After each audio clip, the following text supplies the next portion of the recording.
Hi everyone, this is the third video of the Intro to Python series, and in this video we're going to be talking about arithmetic and other computational tools in Python. As we know, one thing computers are very capable of doing is performing arithmetic. Addition, subtraction, multiplication, division, and other operations are easy to do in most programming languages, and the same applies for Python. In the previous video we discussed three data types: strings, integers, and booleans. Now, as we know, arithmetic operations like addition, multiplication, etc. are performed on numbers.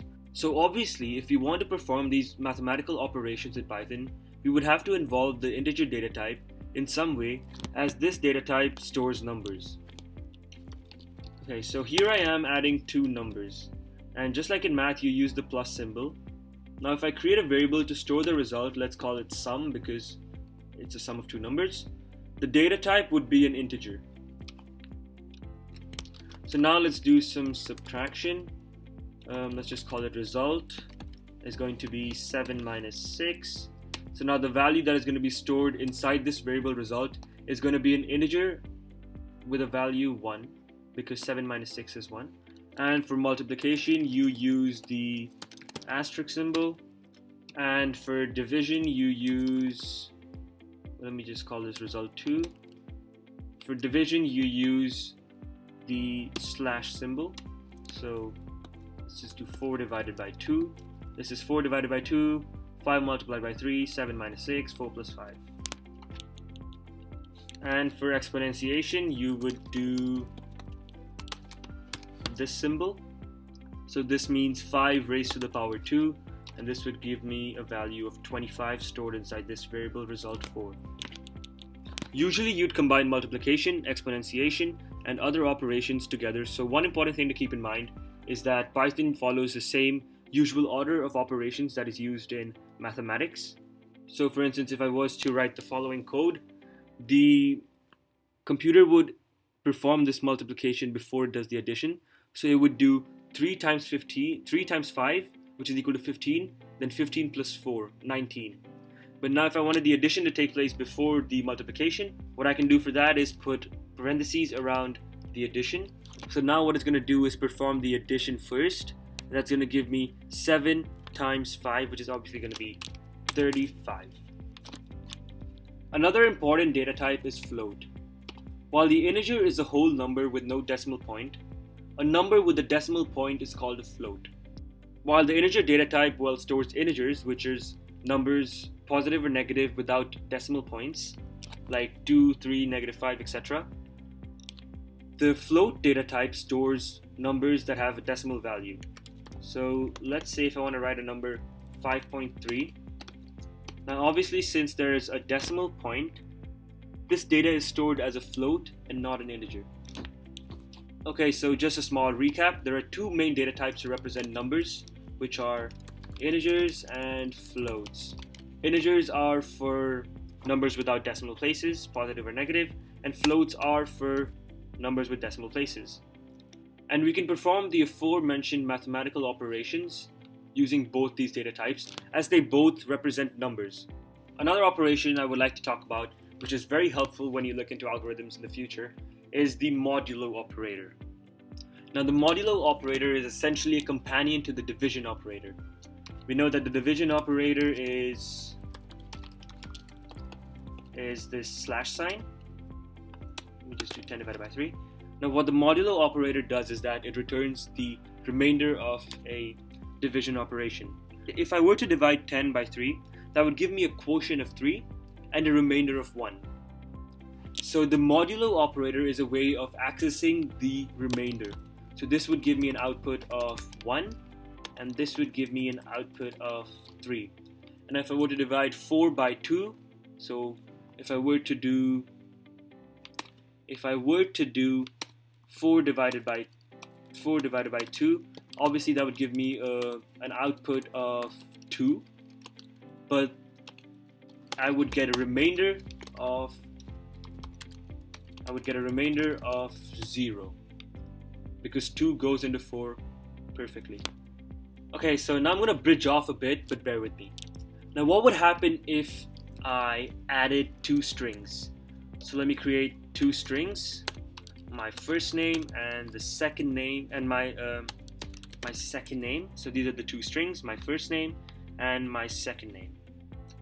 Obviously strings are words, so you can't numerically add them like you would add numbers, but when you use the plus symbol between two strings, you join them together into one bigger string, which is called concatenation.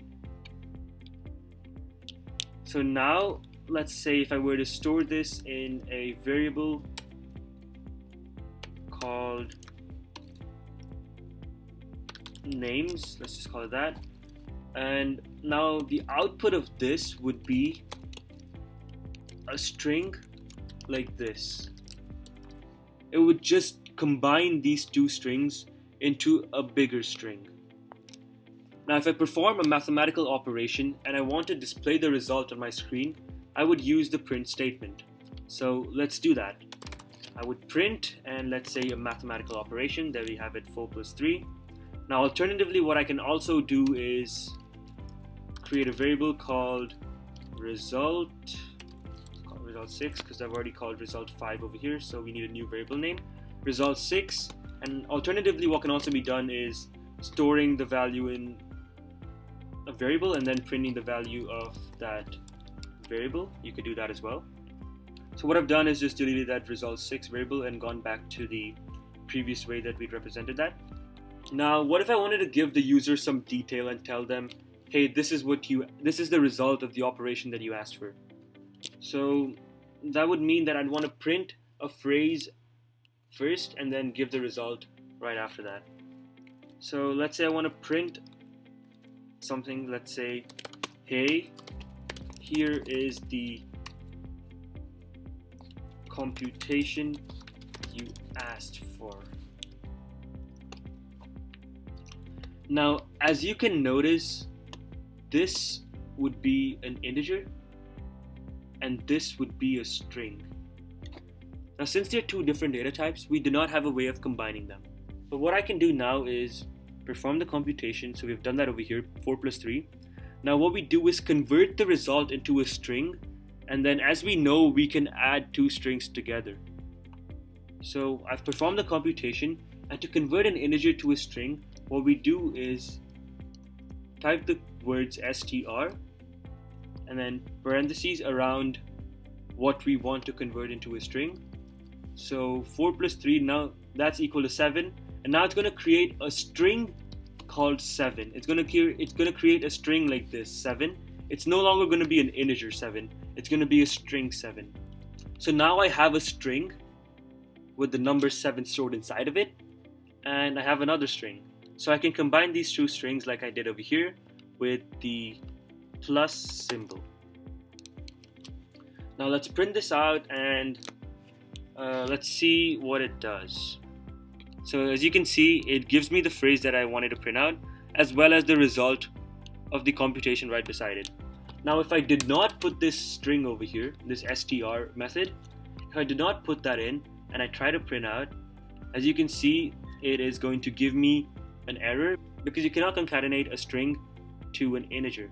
But you may ask me why we can convert the integer into a string. Well, keep in mind that strings are made up of all the alphanumeric symbols on your keyboard, which obviously include numbers. Now this leads me back to the question I posed to you all in the previous video.